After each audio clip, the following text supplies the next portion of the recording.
سحری ضرور کیا کرو، اور یہ در حقیقت برکت کا ذریعہ ہے۔ یہ بھی آپ نے فرمایا ہمارے اور یہود کے روزے کے مابین جو فرق ہے وہ سحری ہے۔ یہ سحری چونکہ روزہ جو ہے وہ فجر سے لے کر اور غروب آفتاب تک ہے، طلوع آفتاب سے نہیں، فجر سے، جبکہ وہ سفیدہ سحر جس کو ہم کہتے ہیں نمودار ہو جائے۔ طلوع آفتاب کو ابھی 1.5 گھنٹے بعد ہوگا کہیں جا کر، لیکن اس وقت جو ہے روزہ شروع، غروب آفتاب پر ختم۔ اس حوالے سے اس سے پہلے کھانا پینا، اور اس میں بھی فرمایا گیا کہ بعض لوگ بہت زیادہ احتیاط کرتے، وہ صحیح نہیں ہے، اس لیے کہ فجر کے لیے اذان جب دیتے تھے تو اس میں بعض حضرات ذرا جلدی کرتے تھے۔ حضور نے فرمایا کہ نہیں، دیکھو یہ ذرا جلدی کر دیتے ہیں، اگر تم میں سے کسی کے ہاتھ میں پیالہ ہے، ابھی وہ کچھ کھا رہا ہے، اذان ہو گئی ہے، تو وہ اپنا پیالہ پورا کر لے۔ اس میں بھی تشدد کی ضرورت نہیں، جیسے کہ اس سے پہلے ہم پڑھ چکے یسروا ولا تعسروا یرید اللہ بکم اليسر ولا یرید بکم العسر۔ اللہ تمہارے ساتھ آسانی چاہتا ہے، سختی نہیں چاہتا۔ تو اسی طرح فرمایا وَكُلُوا وَاشْرَبُوا حَتَّى يَتَبَيَّنَ لَكُمُ الْخَيْطُ الْأَبْيَضُ مِنَ الْخَيْطِ الْأَسْوَدِ مِنَ الْفَجْرِ ثُمَّ أَتِمُّوا الصِّيَامَ إِلَى اللَّيْلِ، پھر اب روزے کو پورا کرو رات تک۔ إِلَى اللَّيْلِ میں پھر بڑی بحثیں ہوئی ہیں۔ اس لفظ کی مناسبت سے اہل تشیع اس کے قائل ہیں کہ جبکہ خوب اندھیرا ہو جائے، لیکن اہل سنت کا اجماع ہے کہ غروب آفتاب اس سے مراد ہے، اس لیے کہ آغاز رات کا غروب آفتاب کے ساتھ، اور اس میں بھی احادیث کے اندر آیا ہے کہ تعجیل کرنی چاہیے۔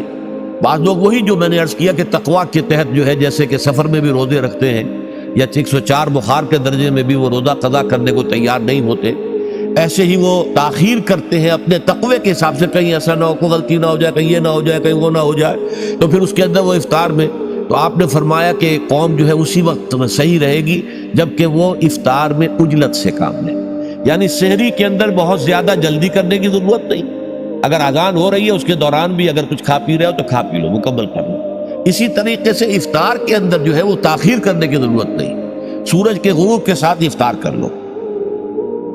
وَلَا تُبَاشِرُوهُنَّ وَأَنْتُمْ عَاكِفُونَ فِي الْمَسَاجِدِ، ہاں اپنی بیویوں سے تم مباشرت نہ کرو، تعلق زن و شوق قائم نہ کرو جبکہ تم مسجدوں کے اندر معتکف ہو۔ یہ اعتکاف کا ذکر ہو گیا۔ رمضان کے آخری عشرے میں یہ اعتکاف جو مسنون ہے کہ 21ویں شب سے شروع ہو جائے گا، یعنی 20واں روزہ ختم ہوا اس کے ساتھ یہ اعتکاف شروع ہو گیا، اور پھر اعتکاف مسنون جو ہے وہ جب تک کہ چاند نظر نہ آ جائے شوال کا، عید کا، اس وقت تک یہ اعتکاف جاری رہے گا۔ یہ ہے مسنون اعتکاف۔ اس کی کیا حکمت ہے وہ میں بعد میں عرض کروں گا۔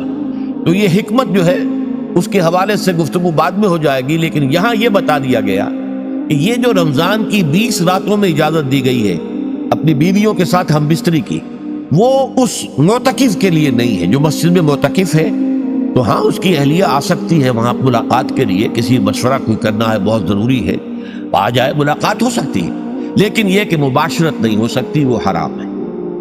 فرمایا وَلَا تُبَاشِرُوهُنَّ وَأَنْتُمْ عَاكِفُونَ فِي الْمَسَاجِدِ تِلْكَ حُدُودُ اللَّهِ، یہ اللہ کی حدود ہیں، شریعت اسلامی کی یہ حدود ہیں۔ فَلَا تَقْرَبُوهَا، تو ان کے قریب تک مت جاؤ۔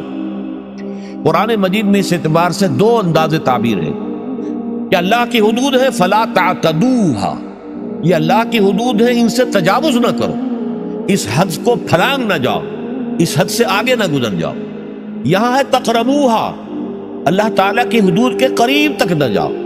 اس کی وجہ ایک حدیث میں بیان کر دی گئی ہے کہ جیسے ہر بادشاہ کی ایک چراگاہ ہوتی ہے، وہ صرف شاہی جو بھی ہیں جانور ہیں ان کے، یا گھوڑے ہیں یا کوئی اور ہیں، ان کے چرانے کے چرنے کے لیے ہے، وہاں پہ کوئی رعایت کا کوئی آدمی اپنی بھیڑ بکریاں وغیرہ نہیں لے جا سکتا۔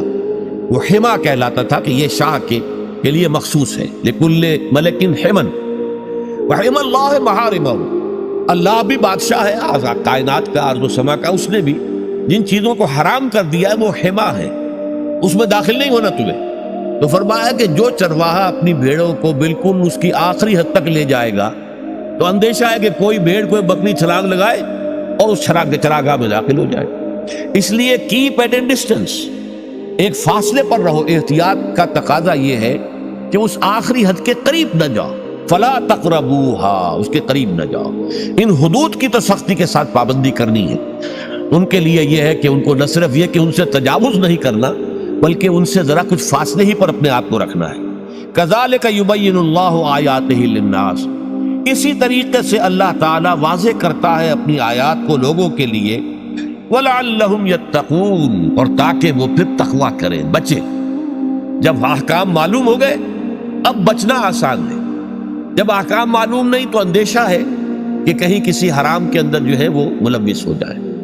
جیسے کہ ایک حدیث میں آتا ہے کہ الحلال بین والحرام بین وبینہما مشتبہات، حلال کیا ہے یہ بھی واضح ہے، حرام کیا ہے یہ بھی واضح ہے، البتہ ان دونوں کے مابین کچھ چیزیں ہوتی ہیں متشابہات، پتہ نہیں حلال ہے کہ حرام ہے، تو تم بچو، ان چیزوں سے بھی بچو، اس لیے کہ اس کے اندر حرام ہونے کا اندیشہ ہے نا، لہذا ان سے بھی بچو۔